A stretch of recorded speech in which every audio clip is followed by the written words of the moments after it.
And we're back! Listen, guys, this is a special episode of Ring Rust Radio, the best goddamn wrestling radio show on Blog Talk Radio, on the internet, in the whole goddamn universe, folks. And we're back here on a special Thursday edition of the show to bring you our interview with TNA Impact superstar Kazarian. Listen, he's a friend of the show. We had to have him on before the big pay-per-view Sunday. Which is Lockdown Sunday, March 10th at the Alamo Dome in San Antonio, Texas. You got to check that out. Listen, this is our interview. If you need more Ring Rust Radio, you catch us, ringrustradio.com. Every Tuesday night, our new broadcast covering the week of wrestling. You can catch us on YouTube, Facebook, iTunes. Email us, ringrustradio@yahoo.com. @ringrustradio is our Twitter handle. Get involved with the show. Listen, love us. You can't help it. We have Mark Madness drafts coming up. We have so much madness. So keep in touch with us. Stay tuned and enjoy this interview with TNA superstar Frankie Kazarian. All right, guys, we have a special guest tonight. I know you guys love our interviews, and we have another great one tonight. Tonight, we have TNA Impact Wrestling star Kazarian. How you doing tonight, buddy? It's good to be me, and that can't be argued. I'm doing great. Listen, man. We're excited to have you on Lockdown this weekend, Sunday, March 10th at the Alamo Dome in San Antonio. Tell us a little bit about what you'll be doing and a little bit about Bad Influence and how awesome Bad Influence is really being right now. Well, I mean, you said it, the key word being awesome, Bad Influence. All those are hashtag worthy. Bad Influence currently is and will be the best tag team in the business, 3 syllables worth. This Sunday, we are going to reclaim what's rightfully ours, the World Tag Team Championships of the world, from Churro Guerrero and Hernandez and Austin Aries and Bobby Roode. And we're going to do it in San Antonio. Same place where Ozzy pissed on the Alamo. Except we're not going to do that. We're not going to do that. We promise. Oh, that would be a good vignette. That would be a good vignette. Yep. It would be a good vignette, but you know what? At the same time, I don't want to be arrested before I have to perform. So as I recall, things didn't turn out too good for Ozzy when he did that. So maybe discretion will be the better part of valor there. It's a different world we live in now, though. You know? Right, but we can all appreciate, the stones Ozzy had to do that. Yeah, exactly. Mike Chiari, question? Yeah, Kaz, like you said, I think most would agree that obviously Bad Influence is the best tag team in TNA right now and arguably in the entire business. But I was just wondering if I could get your feelings on the rest of TNA's tag team division. Obviously, you're going to be facing Chavo and Hernandez as well as Roode and Aries at Lockdown. But aside from that, maybe not a lot of depth in the tag team division right now. So what are your overall thoughts on the entire division? Well, that's right now. It's in one thing in pro wrestling is people are always popping up and teaming together and realizing that there's openings for tag teams. And a lot of times when single guys are not having success individually, they sometimes form units and can or cannot have success as a group. Right now, we have the tag team champions, which are a makeshift tag team of 2 incredibly talented singles wrestlers. And then you have our old rivals, Chavo and Hernandez, and who also bring a certain pedigree to the tag team division. However, if I am to float my own boat, and I don't even know where that saying came from, I don't have a boat, nor do I intend to float it. However, Bad Influence is the best tag team in Impact Wrestling, and dare I say the business. And like I said, this Sunday we're going to get our belts back. As far as the future of tag team wrestling, like I said, you never know who's going to pop up and start teaming together. You never know who's going to return. I would love to see, teams like the Motor City Machine Guns back here. I'd love to see the Generation Me back here, because I think they're all incredibly talented guys and bring a uniqueness to the TNA tag team division.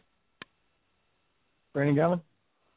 Yeah, Kazarian, you've been consistently one of the most entertaining performers on the mic and in the ring throughout the industry over the past what feels like 8 months to 12 months, even longer than that.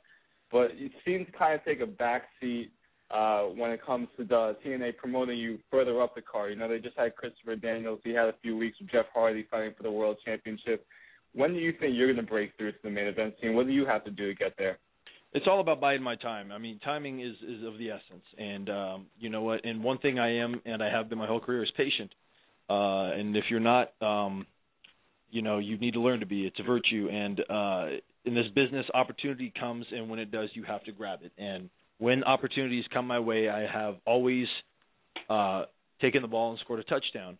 And when the opportunity for me to pursue things like single titles comes, you can bet your ass I'm going to take it. And as far as taking a back seat, I take a passenger seat at best, never a back seat, unless I'm with a woman. Nice. But I'm married, so I'm not with women. So unless it's my wife.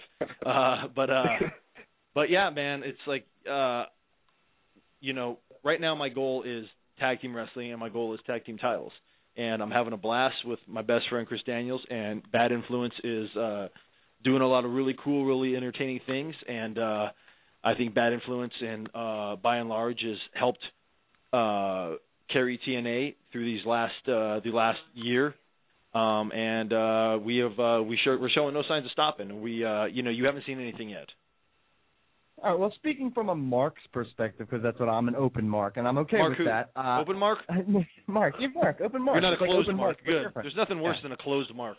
Yeah, someone who doesn't know them. I am. Listen, and I have to talk about PWG because, like, I'm an indie guy through and through, and they're going to yell at me because they always say just stick to TNA, but I can't do it. Two-time PWG champion, dude. Talk about the differences between TNA and indie wrestling, and what makes them different. What makes them special and unique from each other?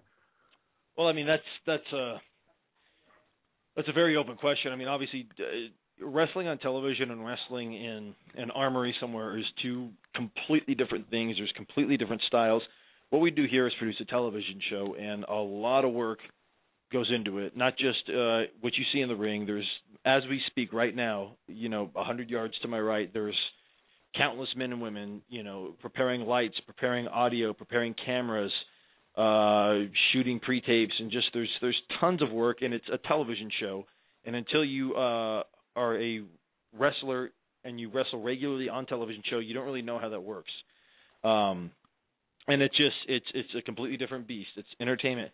Now, having said that, there's a certain innocence and there's a certain intimacy about independent wrestling, and it's Pro Wrestling Guerrilla for me is and was my favorite independent wrestling promotion. I still try to follow it as much as I can. I haven't obviously wrestled there in many years, and I haven't been to an event in a long time. But they were the guys that run it were my friends, and when we first started back in it's been 10 years now, 2003. They had the confidence in me to make me the guy, their first ever champion, and I always took that as a huge honor, and always had a lot of fun for PWG, and I think they, more so than indie, really mix a good blend of really, really fantastic, athletic, incredible wrestling with some funny stories and some, there's always some tongue-in-cheek ha-ha stuff happening, and I really dig it, man. And I had my time at PWG was, definitely very memorable, and I miss a lot of those guys. A lot of them, are now I see on a regular basis, and it was cool. It was one of those, some indies can be very taxing and very grueling to work at, but PWG was always a whole lot of fun. Yeah, they're yelling at me for asking indie questions. We'll go. Mike, here are you next? Go ahead. Kaz, you're easily one of the most successful X Division wrestlers in TNA history, so I'm kind of interested to hear your perspective on the current state of the X Division. There seems to be a pretty good mix with some up-and-comers like Kenny King, Zema Ion, and then you have a veteran like RVD to balance things out. But it can be argued that maybe the division isn't featured as much on TNA programming as some people would like to see. So what are your overall impressions of that? The X Division has been, trying to define itself for 10 years here, and the X Division itself, I think, is what defined TNA as a company early on. And it's we've gone through stages here where it's been the main focus of TNA, and there's been stages where it's kind of taken a little bit of a back seat. Right now, as far as our crop of guys, I'm a fan of all of them, especially the like you said, the Zema Ions and the Kenny King. Kenny King, I think, is doing great stuff now. He's a tremendous wrestler. He's, I think, going to be one of the guys here that you'll see at the top of the card in TNA Impact Wrestling before too long. And there's always guys going back to indies, even if you guys don't want to talk about them. I'm going to a little bit more. There's guys coming up that still really like doing that X Division style, and there's guys that can do some amazing things. And being one of the pioneers and one of the original guys of that started the X Division, I take a certain amount of pride in seeing it grow and seeing what it's become, and seeing these kids go out there and do things that guys the likes of AJ Styles, Samoa Joe, Chris Daniels, myself never did. So it's cool, and as a fan, it's fun to sit back and watch. Brandon Gavin, good point. Yeah, Donnie asked you to compare the difference between TNA and indie wrestling, but I would like to hear your thoughts between TNA right now and TNA back then in 2000. Well, you weren't there in 2002 when it first opened, but you were there in 2003, roughly a year after they did open.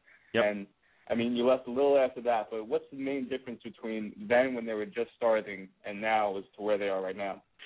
Exposure, I mean, is the big thing. It's you consider how many people we reach now, and the fact that we have a worldwide television show on Spike TV.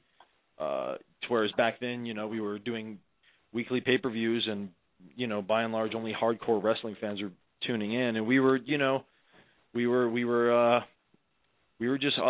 hungry. I equate it to my favorite band, Metallica. You compare Metallica in 1983 when they were touring their first album, Kill 'Em All, and they had a huge following of just the underground metalheads that were trading tapes. And look where they're a global phenomenon now, and that's just from years of hard work. And that's the same thing with TNA. This TNA, the collective, and I'm talking everybody from the office to the wrestlers to the staff to the crew to the carpenters to the referees to the announcers. Everybody have worked very hard to get us to this point. So it's really cool to be a guy that has been here since the beginning, because in pro wrestling, not many guys can say that. Because, every other organization that is around has been around for many, many years. TNA, we're only 11 years old, so which means we're now old enough for Joey Ryan to date.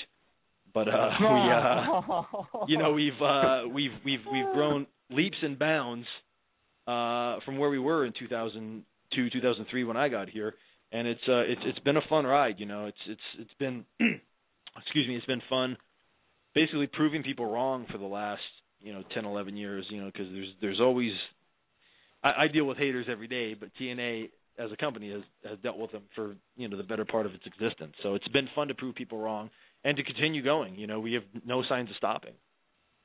Yeah, great. Listen, Lockdown Sunday, March 10th at the Alamo Dome in San Antonio. Kaz, we appreciate you coming on. Any parting shots, any parting words, anything you'd like to plug?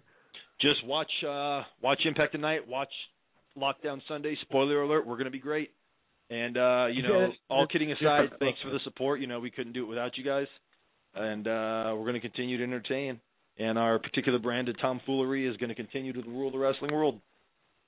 Listen, man, we appreciate your time. Thanks so much for coming on the show. My pleasure. Thanks, guys.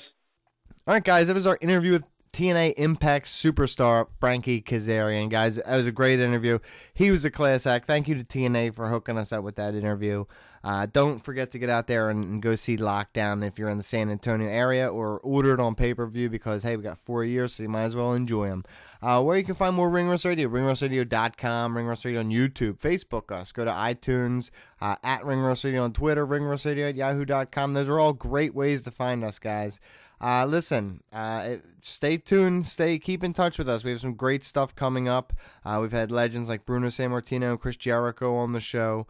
And a special rest in peace to a friend of the show, Paul Barrow, as well. We had a good interview with him just this past December, so it's very sad. So if you want to check out all our old interviews, all the old stuff, and keep in touch with Ring Rust Radio, keep listening every Tuesday night. That's how you get informed with us. Thank you very much, and enjoy the week.